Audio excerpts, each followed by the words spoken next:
Good morning, good afternoon, good evening, wherever you are in the world. Welcome to episode 29 of Monorail Memoirs. You'll see the format is slightly different today. We have a very special guest with us, but before we get into that, Lauren, how are you? I'm great, thank you. It has been a massively hectic time getting on the podcast today because we've just got back from a holiday. Oh, well, good for you. At least some of us can have holidays. So, as you can see, we have a guest here. Tina is from Social Paper Plan. That's her particular YouTube channel. Tina, tell us a little bit about yourself then. Hi guys, I'm talking in from SoCal. So I just am like 45 minutes outside of Disneyland. So I'm a SoCal girl. I'm a California girl. Put me anywhere in California and I'll be good. But I'm based in SoCal and I'm excited to be here. No, that's amazing. And I've only been to California once, if I'm honest, and that was last year. And I did go to Disneyland. I went to LA and Disneyland, so not quite proper Southern California, but still. Her channel is called Social Paper Plan, and it covers things Disney, travel, paper crafting. What inspired you to start your channel? Wow. Well, I've always been in the paper crafting business, and I'm old, and we didn't have social media back when I started, in the paper crafting business. It was just kind of word of mouth and getting out there and kind of just speaking to people. But when social media started, I was like, this is a whole new ball game. So I was able to kind of put my work out there on the internet for everyone to see. So that just kind of snowballed into, oh, they kind of like my paper crafting. Oh, well, on my paper crafting, they're seeing me go to Disneyland and travel. So, oh, they like travel in Disneyland. And it just kind of all snowballed from there. No, that makes perfect sense. And it's amazing how some of these communities can cross over and link together in ways that you wouldn't have expected. Oh, yes. So obviously part of this as a reason we've got you on is Disney related, if we're being honest. So where does the love of Disney come from? It's funny. My parents, when they were dating, would go on dates to Disneyland. Wow. Back when it was cheap to get in. So they would literally go on dates to Disneyland all the time. And then when we were born, there's pictures of me literally as like a tiny infant at Disneyland. And this is back in the 70s. So it's kind of neat to kind of look at those pictures because it's changed so much. Even though it hasn't, it has. It's changed so much. And so I kind of just grew up with it being our happy place or our place of reward. Like, oh, you do this, then we can go here. Or our place of special holiday. Oh, it's Christmas, we're going to go here. So it's just kind of that place where growing up, it was that place where I guess all the happiness, like, oh, I did good. This is a happy holiday, blah, blah, blah, blah, blah. And so it just kind of snowballed again from there being like, the place where nothing can go wrong. Like you're going to be happy. It's going to make you happy. It's fun. And then when I started to have kids, I took my kids there and then we were able to become pass holders. Like I want to say, cause I was looking at all of my passes and I want to say my earliest one was like 1996 or something. That's the year I was born. You see my gray. Yeah. So and I don't know, and I couldn't tell you, and I should look into it if that's when they just started with the annual pass program. And that's when I just got into it, or that's when I was like, oh, we can buy passes now. So I'll have to really kind of look into that and see where it is. But we've had passes since it was 96 or 97, but it was right then.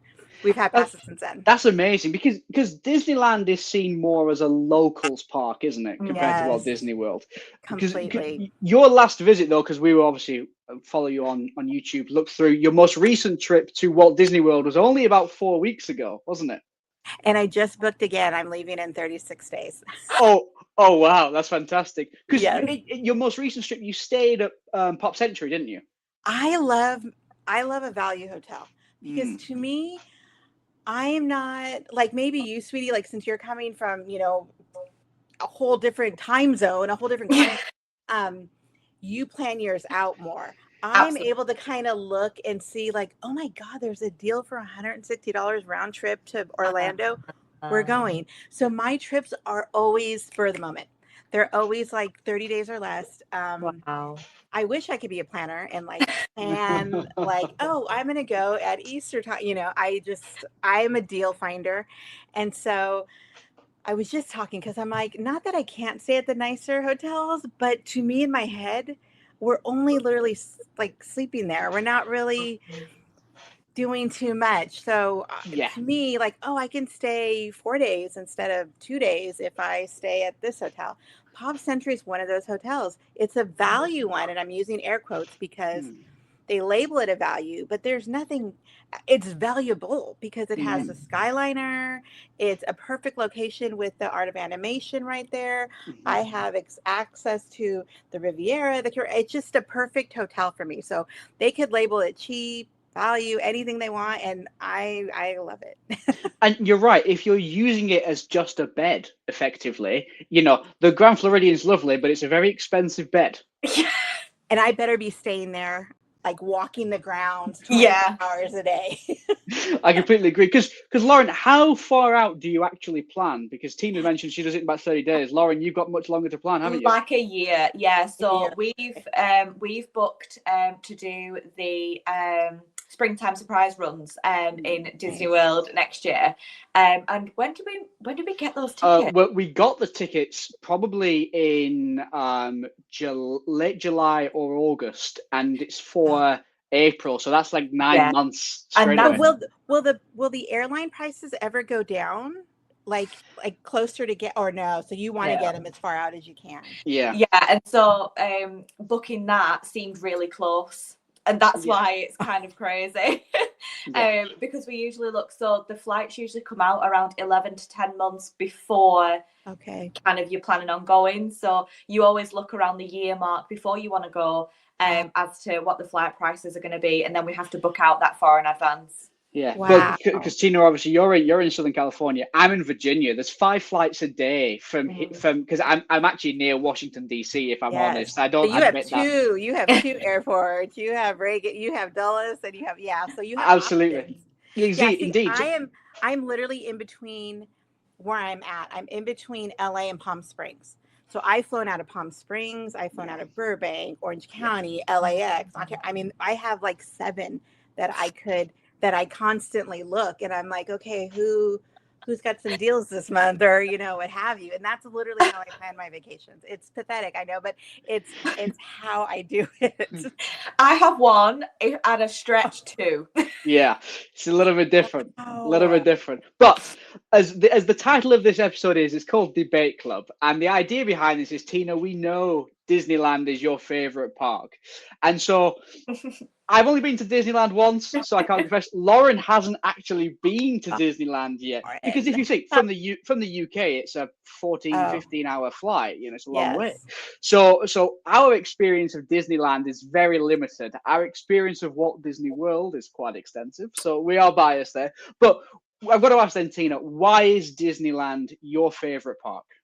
Even though I make all these vacations to go to Walt Disney World because it's something different, Disneyland is just, if they took away every other park and just left Disneyland, I would be okay. I would be completely fine. I was just there yesterday. We just went yesterday and grabbed some lunch and stuff. And I am like literally looking at, we went on Mr. Toad because it had like a 5-minute wait or so. It was something, everything, I think because the Dodgers were playing yesterday. They were. So the park was empty. Completely empty to the fact where we were like, should we be here? Because it was so empty. And I was just looking around and I'm like, the details that they put in just Fantasyland alone. We were getting on Mr. Toad and they literally carved out in stone these little plates of the characters from Mr. Toad. I mean, they don't have to go that far ever. And they do everywhere you turn. They do. And then we went and got coffee in Galaxy's Edge. And again, that's new. So that didn't have Walt's, actual touch on it. He didn't walk in in that land. And it still was just like, it just blows my mind each time. I will say though, do you not, this was just me, when I got to Main Street USA on Disneyland and I saw the castle at the end, I had to pull my binoculars out so I could see it properly. It's a little bit smaller than the one in Orlando. Oh, it completely is. And I'll take it. I'll take the small one just because we can go in it. We can go in Oh. it. We can go right up to it and take our picture. We don't have to Yeah. stand out like way, there's no stage in front of it. I can touch it. I just saw yesterday and they already have it covered for Christmas. So the snow's on it. The snowflakes are on it. It's tiny. She's pretty though. She's petite. She's nice. We like her. She's pocket sized. She fits in all of our photographs. It's perfect. I agree. And actually, I found in Disneyland that, and this might be because of when I visited, it was sort of October of last year. Okay. People didn't seem to be in a rush. It seemed to be quite you could just walk around the park and it was really pleasant. Yeah. So yesterday when we were there, and like I said, it was a low day because we didn't even, when we went to park, usually there's like a line of, there's like 7 aisles of cars, and there we just pulled right up. I had to like pull in my parking pass real quick. I'm like, oh, there's never not been people in front of me. And so once we got into the park, I wish I would have taped it because every character was out. Aladdin, Geppetto, Jiminy Cricket, all of the princesses, Tiana in her special outfit. It was just, and they just walk around. And that's one of the good things that I love about Disneyland is that since Disneyland is a people's park, we as Californians are just so like, Yeah. and we never get really, and I hate to say this and be one of those people, but we don't get starstruck because there are movie stars, for lack of, all the time around, and we just kind of know, we just let them live and we don't go up and, bother them or anything. And that's kind of like with the characters, they'll be walking around and we just let them peruse and walk around. And if you want a picture, of course, you kind of go up quickly, but you don't really make a scene. But there had to have been at least 13 characters. I've never seen that many just walking around. There were every land we went to, there was at least 2 or 3, and it was amazing. And we don't bombard them, but I do notice in Walt Disney World, because again, you have a lot of different cultures and people from all across the world. Mm-hmm. And so they trained their guests to wait in a line. We were never really trained to wait in a line at Disneyland. They've never had like wait in this line. They do now for some of the bigger things, but like Jack and Sally were walking around, and then they kind of went to their little background place and by Pirates, and we were like, oh, okay, we'll come back. See, this is just alien to me. So for someone who's never been to Disneyland before, for a Disney World kind of girly, I wait in line for everything. I'll wait in line for absolutely literally anything. If there's a line, I'm like, oh, what are we waiting for? I know, what are we doing? What are we waiting for? What are we doing? That blows my mind that characters walk around, because for someone who's only ever been to Walt Disney World, well, I have been to Paris, but that's slightly different. That is crazy to me, because they're always brought out. You're constantly waiting for them, and then they quickly like snuck backstage. Yeah. And that is crazy. And Disneyland, like just the other day, I went again last week, and I was sitting by, and you guys are Disney World people, so you'll know your teacups at Disney World is covered and has that big, of course, because the rain, I get it. But ours is just open to the sky. It's just, it's beautiful. There's just lights, and it's beautiful. And there's like little sitting areas so you could watch the people on the teacups. And I'm sitting there, and Peter Pan just comes and sits next to me, and he's like, give me some treasure, just talking. And we're like, oh, I don't have treasure. I'm just like, but that would never happen. No. And you're right. The characters' sort of availability, the way in which you can interact with them is better at Disneyland. I'll be honest, it is. What would you say is your favorite part of Disneyland, though? If you were to try and pin it down, what would you say your favorite part is? I think I love the parts that nobody else has. So, like at Walt Disney World, I love that you guys have Liberty Square. Yeah. We don't have that. So I love New Orleans Square because you guys don't have that. And it's so just like yesterday we were walking through there, and that's where I saw Tiana in her little pretty, not the princess dress, but the other little short dress. Mm-hmm. And I was just like, God, this area is literally gorgeous. It's little tiny. And that's one thing that you guys have over us. Your walkways are ginormous. Yes. Yeah. Ginormous. You could have a marching band parade down any one of your walkways. Oh, yeah. Ours are very small and narrow, but it kind of leans into the whole feel of the park. Very intimate. Yes. It's not, I'm sure they weren't thinking that it was going to be made for the masses like it is now, but it just made for a little intimate walk through New Orleans. It was just gorgeous. So I think my favorite area, plus the food in New Orleans Square. I've heard the beignets are to die for.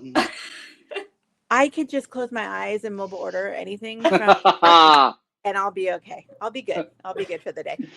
That is fantastic. And actually, one of the things that I found being there is because it was perhaps a locals park, and because Walt had a hand in it, it was sort of a pilgrimage for me when I went there. It was, it took me 29 years of existing to get there, and I was there, and I was like, this was his. Because yes, I know why Walt Disney World really tries to tie as much of Walt to it as they can, but the reality was that he wasn't around by the time it opened. He just wasn't. And as most evident with Epcot being nothing like what Walt had envisaged as a city of the future. And so that was a little really warming for me to go to Disneyland and see all that. Yes. With that in mind, though, is there anything about Disneyland you would actually change?